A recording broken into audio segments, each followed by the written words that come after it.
You study for 3 hours. Your friend studies for 40 minutes. Next day, he remembers everything. You remember almost nothing. This isn't a talent gap, it's a technique gap. And the technique takes 5 minutes to learn. 3 steps. The first one feels like a waste of time. The last one is the reason you forget everything right now. Step 1 is to read like you'll be tested in 10 minutes.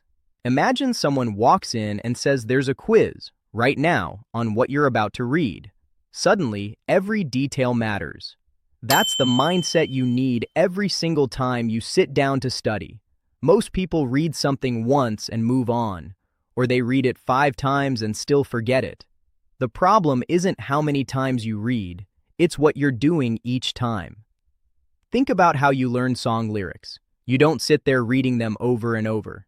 You sing along, mess up a few words, try again.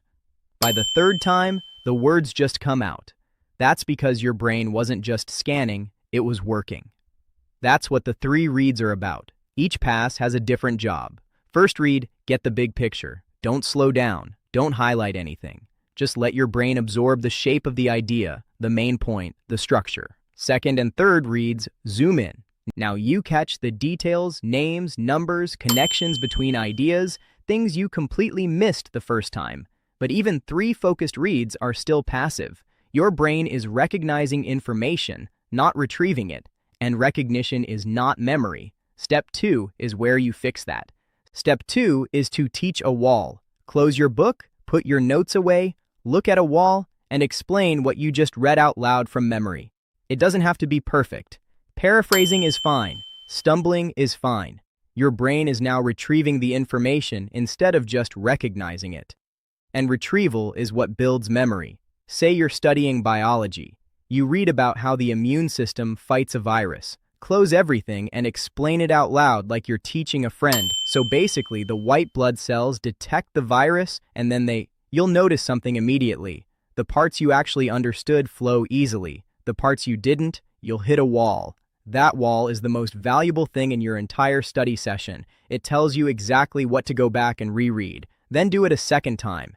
That's the 2 in the 3-2-1 method, 2 rounds of teaching. The second round fills in the gaps you missed the first time. But speaking has a weakness. It's fast.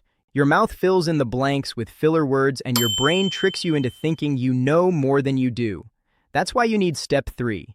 Step 3 is to write like no one's watching. Grab a blank piece of paper and write down everything you remember. No peeking, no checking your notes. Just dump everything your brain can pull up. Writing is slower than speaking. You can't bluff on paper. Every gap in your knowledge shows up as a blank space staring back at you. That's the 1 in 3-2-1, 1 written recall, and it's the most honest test of what you actually know. Then compare what you wrote to the original. You'll see the gaps. Fill them in.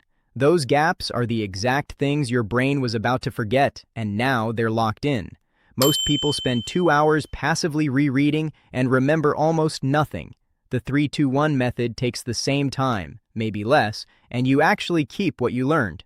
3 reads, 2 rounds of teaching, 1 written recall, that's it.